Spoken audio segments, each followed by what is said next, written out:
नमस्कार दोस्तों, स्वागत है आप सभी का टीजीटी पीजीटी के इस यूट्यूब प्लेटफॉर्म पर। मैं पुनीत चतुर्वेदी आप सभी लोगों के लिए यहाँ पर एक बहुत बड़ी खुशखबरी लेकर आए हैं, जो कि आज 14 अगस्त है और 14 अगस्त का ये अनाउंसमेंट किया गया था कि आज के दिन आप लोगों के लिए यहाँ पर जो एस्टेट का आयोजन होने वाला है बिहार में, जो शिक्षक पात्रता परीक्षा का आयोजन होने वाला है, उसका ऑफिशियल नोटिफिकेशन समाचार पत्रों के माध्यम से आपको मिल जाएगा। चूंकि 11 तारीख को यह सूचना कर दी गई थी कि 14 तारीख को ऑफिशियल नोटिफिकेशन आपको समाचार पत्रों में मिल जाएगा, उसी के अनुसार आज बिहार के अंदर लगभग बहुत सारे समाचार पत्रों में आपको यह नोटिफिकेशन देखने के लिए मिल रहा है।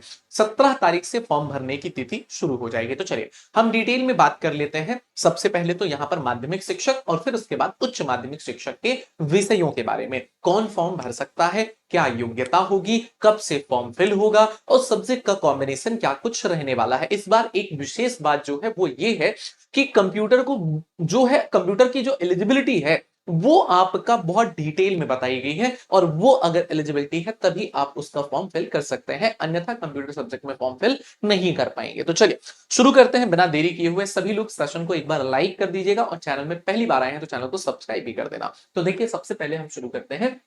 बिहार विद्यालय परीक्षा समिति के द्वारा आज सुबह सुबह यह नोटिफिकेशन जारी किया गया है। माध्यमिक शिक्षक पात्रता परीक्षा एस्टेट 2026 के आयोजन और उक्त परीक्षा में सम्मिलित होने हेतु आवेदन पत्र भरे जाने के संबंध में इच्छुक अभ्यर्थियों के लिए आवश्यक आवश्यक सूचना। अब देखिए, सबसे पहले यहां पर जो है आपका माध्यमिक शिक्षक की, बाद में उच्च माध्यमिक की बात करेंगे।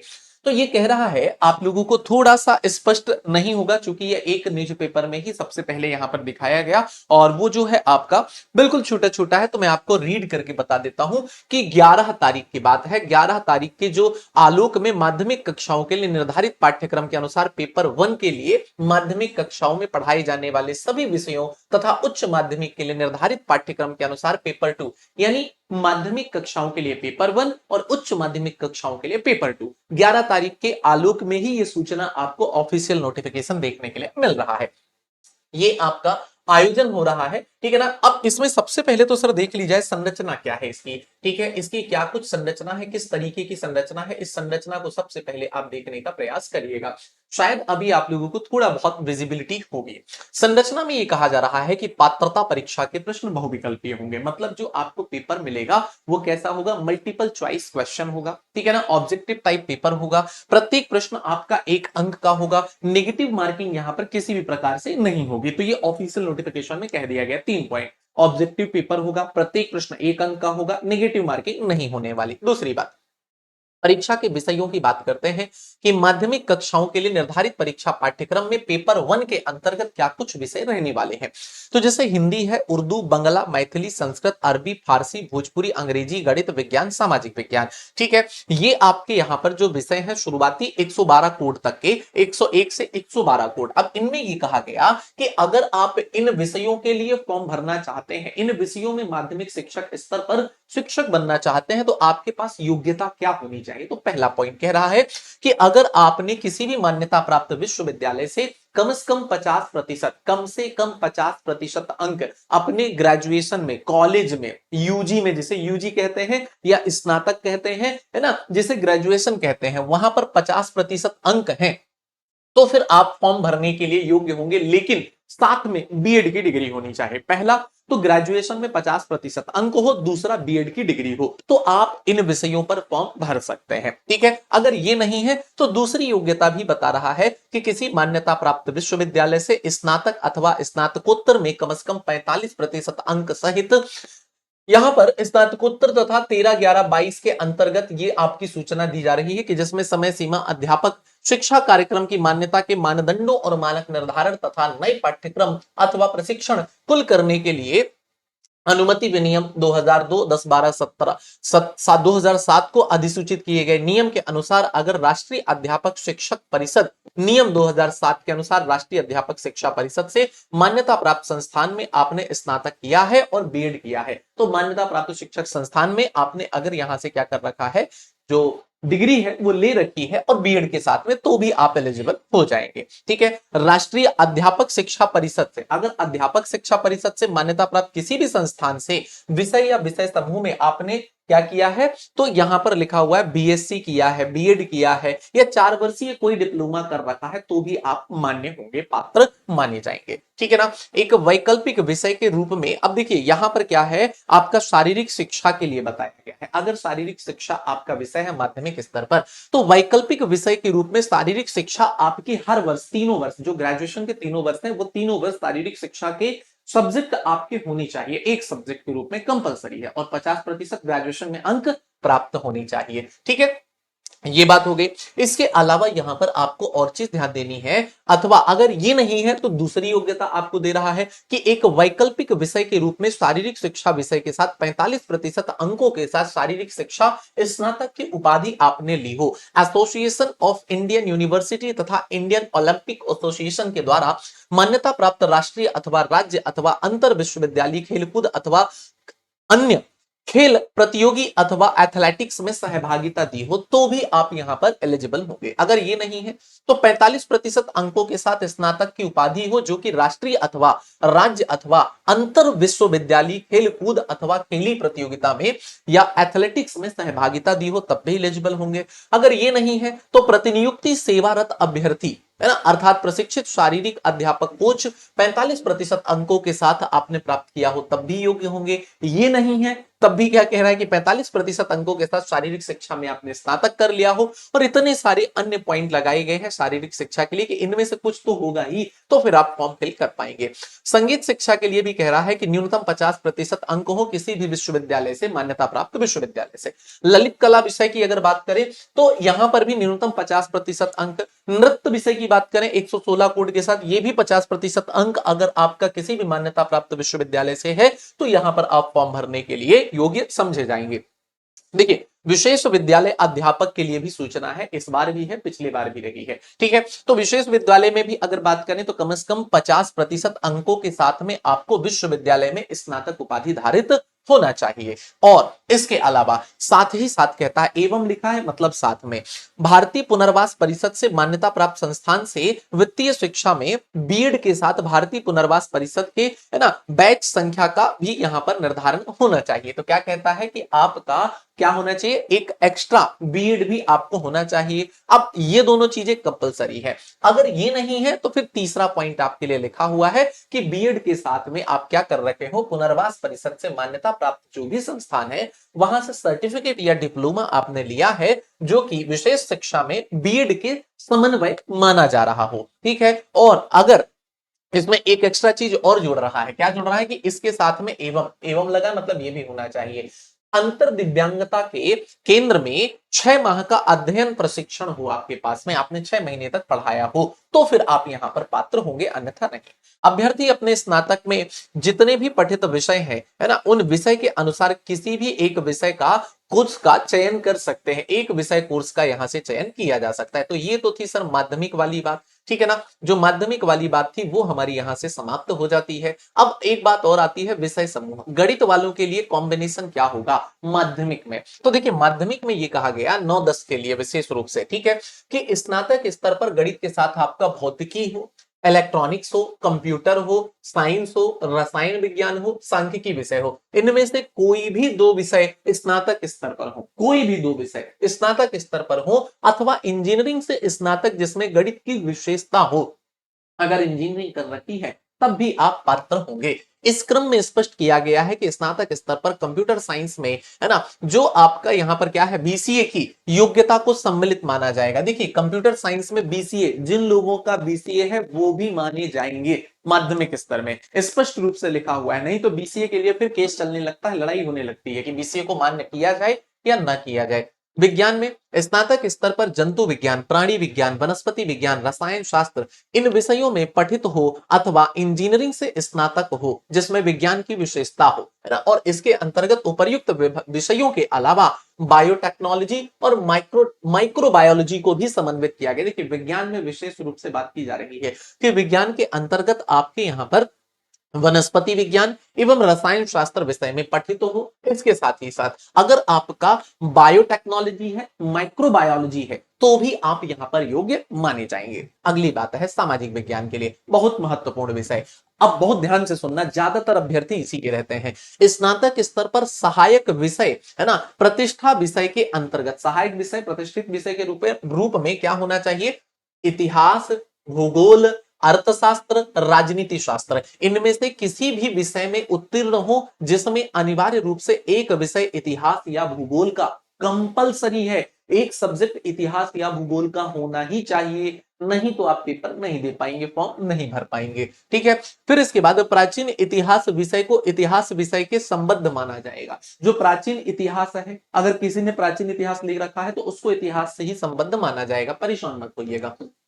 भाषा से संबंधित विषय में माध्यमिक विद्यालय के अध्यापन मंच हेतु यहाँ भाषा से संबंधित विषयों में स्नातक स्तर पर प्रतिष्ठा है ना, स्नातक स्तर पर जो बात हो रही है कि जो स्नातक स्तर पर प्रतिष्ठा है ना, यानी कि यहाँ ऑनर्स, आनुषांगिक है ना, और सब्सिडरी विषय के रूप में पतित होना अनिवार्य है। स्पष्टीकरण, शिक्षण एवं प्रशिक्षण के किसी भी उपाधि की मान्यता के बिंदु पर अथवा किसी उपाधि विशेष के समतुल्यता के बिंदु पर किसी भी प्रकार के विवाद की स्थिति में राष्ट्रीय अध्यापक शिक्षा परिषद यानी एनसीटीई के परामर्श के बाद ही विभाग निर्णय लेगा और अंतिम निर्णय मान्य होगा। पेपर 1 के तहत संगीत, नृत्य एवं ललित कला विषय के लिए अलग अलग परीक्षा होगी। संगीत, नृत्य और ललित कला के लिए इनके लिए अलग अलग परीक्षा होगी। शारीरिक शिक्षा के लिए केवल पेपर 1 के तहत परीक्षा दी जाएगी, केवल पेपर 1 के तहत, जिसके लिए अर्हता का निर्धारण परिशिष्टि 1 की कंडिका 2 में भी किया गया है। ठीक है। अब देखिएगा परिशिष्टि 2 हम बात करते हैं उच्च माध्यमिक शिक्षकों के लिए। अब ये सबसे महत्वपूर्ण है, उच्च माध्यमिक शिक्षक की हम चर्चा करने वाले हैं, तो देखिएगा ध्यान से उच्च माध्यमिक शिक्षक में क्या कुछ चर्चा आती है। जैसे इसमें है हिंदी विषय, उर्दू है, अंग्रेजी, संस्कृत, बंगला, मैथिली है ना, फिर मगही, अरबी, फारसी, भोजपुरी, पाली, प्राकृत, गणित, भौतिक विज्ञान, रसायन विज्ञान, जंतु विज्ञान, इतिहास, भूगोल, राजनीति शास्त्र, समाज शास्त्र, अर्थशास्त्र, दर्शन शास्त्र, मनोविज्ञान, गृह विज्ञान, वनस्पति विज्ञान। पहले ये 25 विषयों को आप समझने का प्रयास करिएगा। इसमें योग्यता कहता है कि आपके यहां पर अगर आपको उच्च माध्यमिक शिक्षक का पेपर देना है, ठीक है ना, अगर आपने यहां पर उच्च माध्यमिक शिक्षक का पेपर देना है, उस कंडीशन में आपके पास में किसी भी मान्यता प्राप्त विश्वविद्यालय से आपके पास में क्या होना चाहिए, यहां पर परास्नातक यानी स्नातकोत्तर अवश्य होना चाहिए। क्या होना चाहिए? स्नातकोत्तर जरूर होना चाहिए। और स्नातकोत्तर में देखिए यहां पर अंकों के लिए स्पष्ट रूप से कह दिया गया है ना, कि इतना प्रतिशत अंक आपके पास में होना चाहिए, दिखाई दे रहा है आपको, ठीक है ना। मान्यता प्राप्त विश्वविद्यालय से स्नातकोत्तर उत्तीर्ण हो और साथ में बीएड होना चाहिए। दूसरी बात क्या कहता है यहां पर आप लोगों के लिए, नेक्स्ट, किसी मान्यता प्राप्त विश्वविद्यालय से कम से कम 45% अंक हो आपके किसमें, पीजी में, पोस्ट ग्रेजुएशन में, स्नातकोत्तर में। और इसमें एक चीज ये कही जा रही है कि अगर आपने यदि आपने राष्ट्रीय अध्यापक शिक्षा परिषद मान्यता के लिए आवेदन पत्र जमा करने की समय सीमा, अध्यापक शिक्षा कार्यक्रमों की मान्यता के लिए मानदंडों और मानकों का निर्धारण द्वारा राज्य ने है ना प्रक्रम अथवा प्रशिक्षण शुरू करने के लिए अनुमति विनियम 2002 तथा 10/12/2007 को अधिसूचित राष्ट्रीय अध्यापक शिक्षा परिषद मान्यता विनियम 2007 के अनुसार राष्ट्रीय अध्यापक शिक्षा परिषद से मान्यता प्राप्त संस्थान में से स्नातक और साथ में बीएड हो। तो वही है कि राष्ट्रीय जो आपका अध्यापक शिक्षा परिषद से आपने किया है तो 45% होना चाहिए और साथ में बीएड कंपलसरी है। ठीक है। चलिए, किसी मान्यता प्राप्त विश्वविद्यालय से कम 50% अंकों के साथ में विनिर्दिष्ट विषय में स्नातकोत्तर हो और साथ में यहां पर आपका बीएड होना चाहिए या फिर बीएससी एड, है ना, तो ये भी हो तब भी चल जाएगा। अब आगे देखिएगा वाणिज्य विषय के लिए, वाणिज्य विषय में कम से कम 50% अंकों के साथ में है ना किसी मान्यता प्राप्त विश्वविद्यालय से स्नातकोत्तर उत्तीर्ण हो। और वाणिज्य विषय से स्नातकोत्तर उत्तीर्ण उम्मीदवार वाणिज्य संकल्प के तीनों विषय यानी कि उद्यमिता होनी चाहिए 3 विषयों में, है ना। इसके अलावा क्या होना चाहिए, यहाँ पे आपका ये लिखा हुआ है ना, कि आपका बिजनेस स्टडी भी होनी चाहिए, ठीक है ना। साथ में बिजनेस स्टडी नहीं होगी तो आप यहां पर योग्य नहीं माने जाएंगे, इस बात का ध्यान रखिएगा। ठीक है। लेखा शास्त्र भी आपका होना चाहिए। तो ये 3 सब्जेक्ट, लेखा शास्त्र, बिजनेस स्टडी और उद्यमिता, ये तीनों होना चाहिए, तभी आप फॉर्म फिल कर सकते हैं, अन्यथा नहीं कर पाएंगे। ठीक है ना। ये सानंद विषयों के लिए निर्धारित प्राशैक्षणिक अर्हता है आपकी। फिर इसके बाद में कंप्यूटर साइंस की बहुत विशेष रूप से एलिजिबिलिटी दी गई है, बहुत अच्छे से दी गई है। देखिए, अगर आप न्यूनतम 50% अंकों के साथ निम्न विषय में मान्यता प्राप्त विश्वविद्यालय संस्थान से प्राप्त उपाधि है ना, या फिर आपके पास में क्या है, स्तर ए एवं किसी भी विषय में स्नातकोत्तर की उपाधि है, तो भर सकते हैं। अथवा किसी मान्यता प्राप्त विश्वविद्यालय से आपके यहां पर आप लोगों ने डिग्री धारण कर रखी है, कौन सी, MSCTE से मान्यता प्राप्त संस्थान से, है ना, कंप्यूटर साइंस की या आईटी की या बीटेक की, कंप्यूटर साइंस की, आईटी की, अथवा उसके समकक्ष भारत सरकार से मान्यता प्राप्त संस्थान से यहां पर आपने विश्वविद्यालय से डिग्री प्राप्त कर रखी है, तो आप यहां पर फॉर्म फिल कर सकते हैं। फिर कंप्यूटर में और डिटेल में दिया हुआ है, तो कंप्यूटर की इतनी सारी डिटेल आप लोगों के लिए दी गई है। इसी प्रकार से कृषि में आपका डिटेल है ना, न्यूनतम 50% अंकों के साथ निम्न समूह में, विषय समूह में मान्यता प्राप्त होना चाहिए आपका, है ना। ये अलग अलग सब्जेक्ट्स यहां पर जैसे कि आप लोगों के लिए दिए हुए हैं, आपको शायद दिखाई दे रहे होंगे, या है ना, कोशिश करिएगा इसको देखने का, क्योंकि अभी ये आप लोगों का अभी अभी आया हुआ है, तो कुछ इस तरीके से आप लोगों को ये दिखाई दे रहा है। एग्रोनॉमी, प्लांट ब्रीडिंग लिखा है, जेनेटिक्स लिखा हुआ है ना, तो ये डिटेल में आप देखने का प्रयास करिएगा। संगीत में भी आपकी योग्यता लिखी हुई है, ठीक है। विषय समूह में अगर हम यहां पर बात करते हैं तो फिजिक्स का विषय समूह, केमिस्ट्री का, इकोनॉमिक्स का, ठीक है, कॉमर्स का, और बॉटनी, जूलॉजी का और मैथ्स का भी यहां पर कॉम्बिनेशन आप लोगों के लिए लिखा हुआ है। ये कॉम्बिनेशन अवश्य देखिएगा, ठीक है। फिर स्पष्टीकरण की हम बात करते हैं।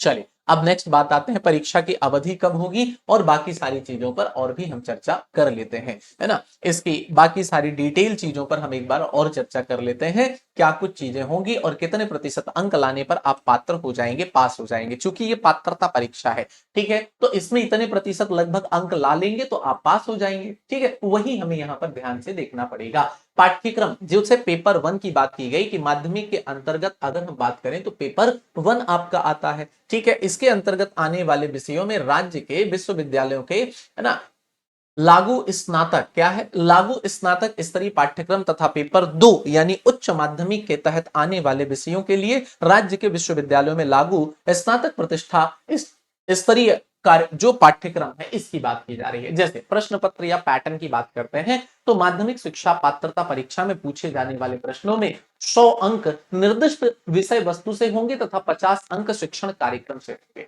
ठीक है। 100 अंक आपके विषय से होंगे और 50 अंक आपके शिक्षण कला एवं अन्य दक्षता से होंगे। कुल 150 अंक का पेपर होगा। अर्हता, आवेदक भारत का नागरिक हो। दूसरा, बिहार राज्य विद्यालय अध्यापक नियुक्ति, स्थानांतरण, अनुशासिक कार्यवाही एवं सेवा शर्त नियमावली 2023 के द्वारा निर्धारित योग्यता रखता हो तो वो यहाँ पर फॉर्म फिल कर सकता है, और योग्यताएं यहाँ पर आपको सारी की सारी बता दी गई हैं, ठीक है। एस्टेट 2026 में अनुसूचित जाति, जनजाति, है ना, और अत्यंत पिछड़ा वर्ग और दिव्यांग कोटि के अभ्यर्थी जो बिहार के मूल निवासी होंगे, केवल उन्हीं को शैक्षणिक और प्रशैक्षणिक योग्यता के अनुरूप निर्धारित अर्हतांक में, है ना, जो है 6% की छूट दी जाएगी, बाकी बाहरी वालों को नहीं दी जाएगी। उम्र सीमा और छूट की बात करते हैं तो उम्र सीमा में यह कहा जा रहा है कि 11/8/2000, है ना, क्या लिखा हुआ स्पष्ट रूप से यहां पर आपका 11/8/2026 के अनुसार उम्र सीमा आपकी काउंट होगी। इसी के अनुसार माध्यमिक शिक्षा पात्रता परीक्षा 2026 में सम्मिलित होने वाले अभ्यर्थियों की न्यूनतम आयु सीमा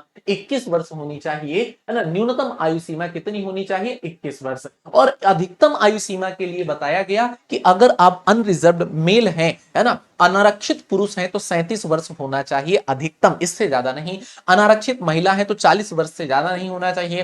फिर आप ओबीसी पुरुष या महिला कोई भी हो, 40 वर्ष से ज्यादा एज नहीं होनी चाहिए। अति पिछड़ा वर्ग पुरुष या महिला हो तो 40 वर्ष से ज्यादा एज नहीं होनी चाहिए, ठीक है। अब देखिए यहां पर क्या है, अनुसूचित जाति पुरुष या महिला है तो 42 से ज्यादा नहीं, और अनुसूचित जनजाति पुरुष या महिला है तो 42 वर्ष से ज्यादा एज नहीं होनी चाहिए। तो ये तो बात हो गई आपका एज क्राइटेरिया, ठीक है। अब देखिएगा, सामान्य प्रशासन विभाग के अंतर्गत यहां पर और भी बहुत सारे पॉइंट दिए गए जिनमें उत्तीर्ण के होने के लिए कुछ अंकों की बात की गई है कि अगर आप सामान्य कैटेगरी से हैं तो 150 अंक में इसका 50% यानी 15 पना कितना हो गया, 75, ठीक है ना। तो ये आपके इतने अंक आ जाएंगे तो आप पास हो जाएंगे इस परीक्षा में, फिर आपको मौका मिलेगा बीपीएससी देने का, ठीक है।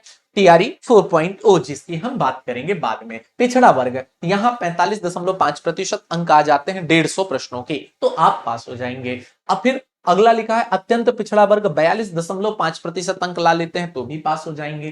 फिर अनुसूचित जाति और जनजाति के लिए 40%, दिव्यांग के लिए 40%, महिला के लिए 40%, अगर इतना ला लेते हैं तो भी आप यहां पर इस परीक्षा में अलग अलग कैटेगरी वाइज यहां पर दे दिया गया कि आप पास हो जाएंगे। 960 रुपए सामान्य वर्ग के लिए, है ना, सामान्य वर्ग के लिए, पिछड़ा वर्ग के लिए, अत्यंत पिछड़ा वर्ग के लिए फीस है। अगर पेपर 1 और पेपर 2 दोनों यहां पर आप देखिएगा दोनों होते हैं, एक पेपर दें, चाहे पेपर 1 दें चाहे पेपर 2 दें, चाहे आप उच्च माध्यमिक दें चाहे माध्यमिक दें, दोनों में से कोई भी एक पेपर देंगे तो यहां जनरल कैटेगरी, फिर आपका पिछड़ा वर्ग और अत्यंत पिछड़ा वर्ग, इन तीनों की फीस है 960 रुपए। अगर दोनों का पेपर भरते हैं, पहले का भी दूसरे का भी, तो 1440 रुपया फीस रहेगी। यहीं पर अनुसूचित जाति जनजाति के लिए 700, है ना, 760 रुपए यहां पर लिखी हुई है, 760 रुपए, लेकिन अगर एक भरेंगे तो, अगर दोनों पेपर एक साथ भरेंगे तो 1140 रुपए। ठीक है, अगर पेपर 1 दे या पेपर 2, दो में से कोई एक देंगे तो 760 रुपया, और अगर दोनों पेपर का फॉर्म भरेंगे तो 1140 रुपया होगी। ठीक है, अब देखिएगा यहां पर कुछ छूट के बारे में बताया जा रहा है कि आपको एज में रिलैक्सेशन कैसे क्या मिलेगा। प्रमाण पत्र की बात करें तो ये पात्रता परीक्षा 2026 में पेपर 1 और पेपर 2 में उत्तीर्ण होने वाले सभी अभ्यर्थियों को उत्तीर्णता प्रमाण पत्र भी जो है निर्गत कर दिया जाएगा, जो कि आपको यहां पर स्पष्ट रूप से लिखा हुआ है कि ये प्रमाण पत्र की वैधता आपकी लाइफ टाइम होगी। इस प्रमाण पत्र की जो वैधता होगी वो लाइफ टाइम रहने वाली है। ठीक है ना, एक बार पास हो जाइएगा तो हमेशा के लिए आप पास माने जाएंगे, बस बीपीएससी बस देना पड़ेगा। नॉर्मलाइजेशन की प्रक्रिया होगी। प्रवेश परीक्षा की अवधि कब होगी? ठीक है, तो देखिए यहां पर बताया गया प्रवेश परीक्षा की अवधि, यहां पर परीक्षा जो है आपका एस्टेट की 2026 की जो समय सीमा है 2 घंटा 30 मिनट होगी। कितना? जो समय सीमा है 2 घंटा 30 मिनट की होगी। ठीक है, फिर ऑनलाइन परीक्षा आवेदन पत्र भरने एवं परीक्षा शुल्क जमा करने की जो तिथि है 17 तारीख से फॉर्म भरना शुरू हो जाएगा और 31 तारीख अंतिम तिथि है। 17 अगस्त से लेकर 31 अगस्त तक फॉर्म भराए जाएंगे। परीक्षा आवेदन पत्र भरने की तिथि की, अब देखिए यहां पर वही बात है, फिर से 17 तारीख से शुरू हो जाएंगे और ये आयोग की वेबसाइट पर आप लोगों को फॉर्म भरने के लिए मिल जाएगा। पंजीकरण करना पड़ेगा, है ना, फॉर्म भरना पड़ेगा, फिर उसके बाद में भुगतान करना पड़ेगा। तो ये पूरी प्रक्रिया होगी आप लोगों की। इस प्रक्रिया से गुजरते हुए आपको कहीं एस्टेट का फॉर्म भरने के लिए मिलेगा, है ना। ये पूरी प्रक्रिया का आपको यहां पर पालन करना पड़ेगा, तभी आप इसका फॉर्म भर पाइएगा, नहीं तो नहीं भर पाएगा। ठीक है, चलिए अब देखिए अगली हम बात करते हैं यहां पर पंजीकरण करना, फॉर्म भरना है। ठीक है, फिर इसके बाद नवीन फोटो आपको लगाना है, अपलोड करना है, रंगीन फोटो लगाना है और हस्ताक्षर करना है। उसका 50 केबी से 200 केबी का फोटोग्राफ का, है ना, साइज होना चाहिए, इससे ज्यादा नहीं होना चाहिए। परीक्षा शुल्क वगैरह सब कुछ आपको यूपीआई के माध्यम से कर सकते हैं। प्रमाण पत्र मैट्रिक हो, इंटर हो, स्नातक हो, स्नातकोत्तर हो, है ना। इसके अलावा ये सारी चीजें प्रमाण पत्र के बारे में भी यहां पर लिख दी गई हैं। ठीक है, सभी अभ्यर्थियों को निर्देश दिया जाता है कि ऑनलाइन परीक्षा आवेदन पत्र भरे जाने के बाद भरे जाने वाले परीक्षा आवेदन पत्र को पुनः एक बार ध्यानपूर्वक पढ़ ले, कहीं कोई त्रुटि तो नहीं हो गई है। ठीक है, तो ये आप लोगों की डिटेल नोटिफिकेशन। अगर आपको छोटी मोटी कोई और जानकारी की आवश्यकता है आप कमेंट करके हमसे जरूर पूछेगा, मैं आपको सारी डिटेल एक एक करके एक एक पॉइंट पर बना दूंगा। ठीक है, तो मिलते हैं आपसे इसी प्रकार के नेक्स्ट सेशन में, अगले एक और सेशन के साथ में। जैसे ही आपका यहां पर 17 तारीख को फॉर्म भरना शुरू होगा तो हम उसके बारे में एक आध वीडियो आप लोगों के लिए बना देंगे, तो वो आप लोगों के लिए बहुत ज्यादा यूजफुल होगा। धन्यवाद, शुक्रिया, जय हिंद, जय भारत, नमस्कार।